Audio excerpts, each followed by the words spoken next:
अक्षय तृतीयेच्या दिवशी मी पुरणपोळीचा व्हिडिओ शेअर केलेला होता ना, पण त्यामध्ये मी पूर्ण डिटेल रेसिपी दाखवलेली नव्हती. मग त्याच व्हिडिओखाली मला एक कमेंट होती की ताई पुरणपोळीची रेसिपी शेअर करा म्हणून. पुरणपोळीची रेसिपी 1 मिनिटामध्ये दाखवणं तर शक्य नाही आहे आणि लॉंग व्हिडिओजला इतके जास्त व्ह्यूज येत नाहीत म्हणून मी लॉंग व्हिडिओ बनवण्याचं बंदच केलेलं आहे.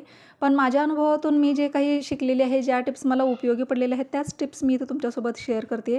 आणि हा व्हिडिओ त्या दिवशीचाच आहे. त्या दिवशीचाच व्हिडिओमधील ना फक्त पुरणपोळी लाटलेली जो क्लिप होती ना, ती तेवढी एडिट करून मी तुमच्यासोबत इथं शेअर करत आहे. आपण भरून घेतल्यानंतर ना सुरुवातीला तर आपण हाताने स्प्रेड करून घ्यायचं, म्हणजे पुरण सगळीकडे छान एकसंध असं पसरलं जातं. त्यानंतर सुरुवातीला मध्यभागी लाटायचं आणि नंतर ना आपण याच्या कडाकडा लाटून घ्यायच्या, म्हणजे मध्यभागी थोडीशी जाडसर जरी झाली तरी चालते, पण पूर्ण त्याच्या कडाना अगदी पातळसर अशा व्हायला हव्यात.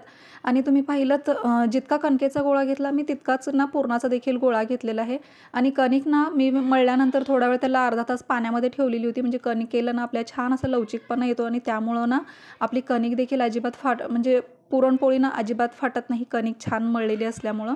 आणि इथं पोळ्या भाजताना ना तवा छान असा तापलेला असायला हवा आपला, म्हणजे पोळी अगदी टाकल्यानंतर लगेचच अशी टम्म अशी फुगून देखील येते, पोळी फाटत देखील नाही आणि अगदी मऊसूत अशा आपल्या पोळ्या बनून ना तयार होतात. तवा जर का छान तापलेला नसेल ना तर मग पोळ्या वातड देखील होतात आपल्या. आणि इथं मी पुरण बनवण्यासाठी ना 1 वाटी डाळ असेल तर 1च वाटी गूळ घेतलेला आहे, हे अगदी बरोबर प्रमाण आहे.